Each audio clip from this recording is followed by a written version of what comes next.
afternoon, guys. How you doing today? I hope you're doing well. It is Saturday, September 9th, Paul's birthday. If you want to wish him a happy birthday somehow, wish him a happy birthday. That would be fantastic. Going to the Tickle Toe tonight, hang out with Paul. Yesterday, Carol, Ben, and I cleaned out the garage, got rid of a ton of boxes. And then we went up to Mech and we bought our socks that we want. And they're wool socks. They're made in Canada. They're about $13 and change. And if you bought 3 pairs, you got 10% off. So I bought 3 pairs for Ben, 3 pairs for me.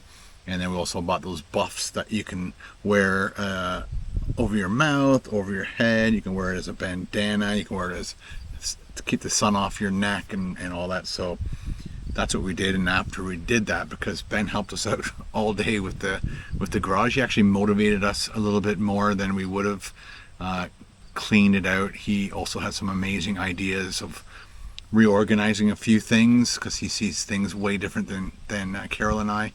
And so we put like a table, and then we put things like, there were things that were just the way I organized it wasn't the way Ben would organize it.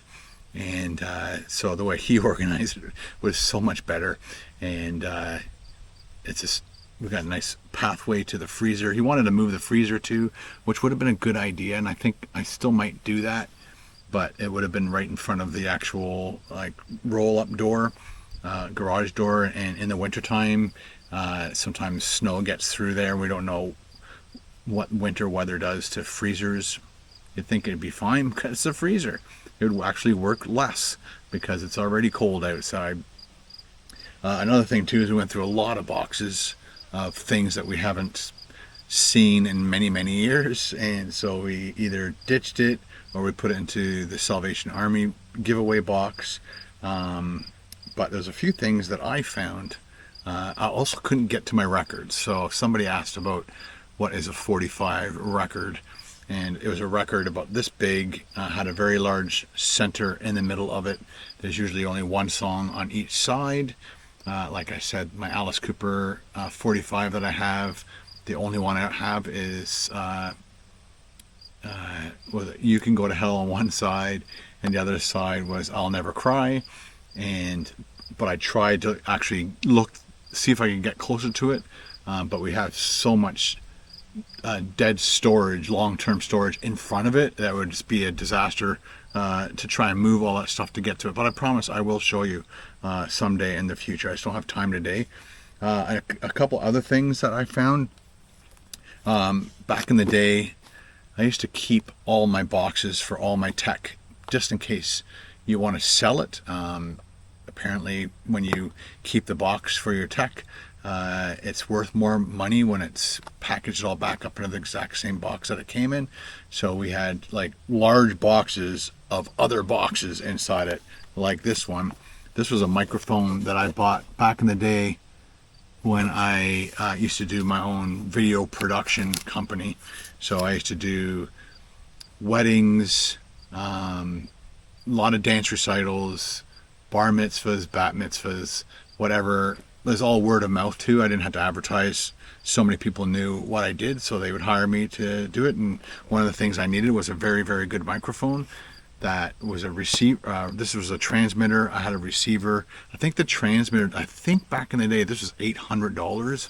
It was a very good and very reliable microphone. So this reminded me that I have it still, of course. It's in another box, and that's in my office. I didn't leave that in the garage. But apparently, over time, sometimes law enforcement or other companies actually will buy a frequency, and so it sometimes will render your microphone unusable because it'd be against the law to actually use this microphone. I'm not sure if it's this microphone. I have to actually check if any of you guys know the frequency of that microphone. I have to probably go to the police station, or I don't know where I'd call, who I would call to find out if this frequency is still.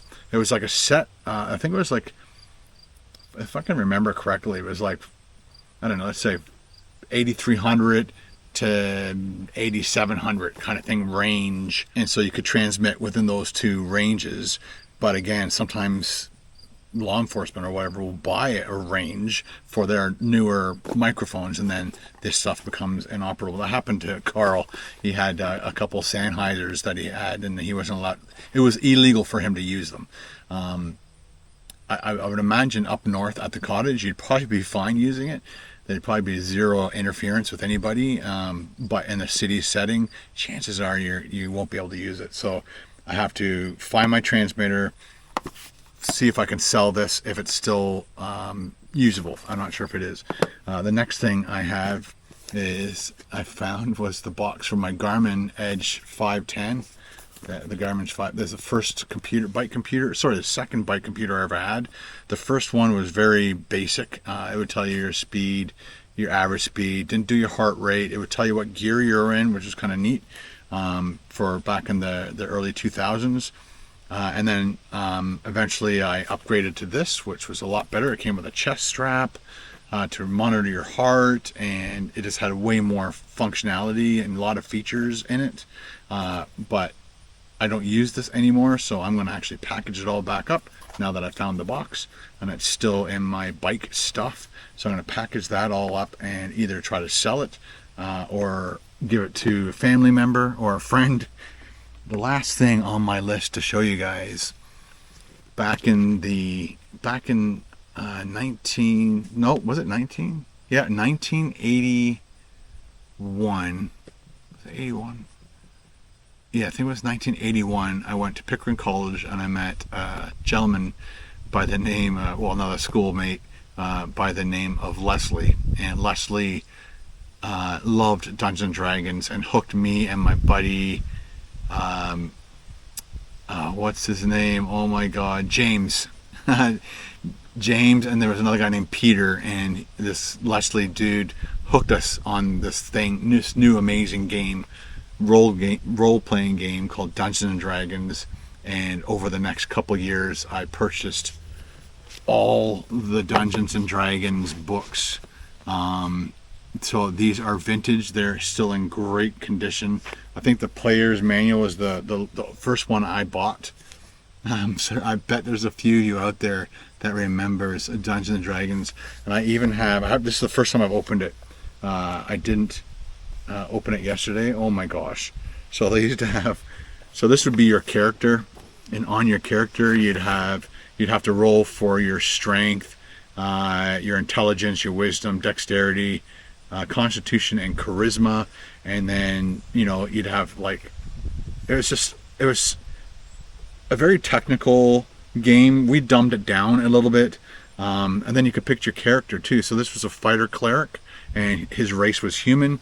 You could be elf, you could be druid, there's all these different races, all these different things you could be, paladin and all that. And then of course I was really into art, so I like to try and draw my own characters, what they look like, once I started getting armor and stuff.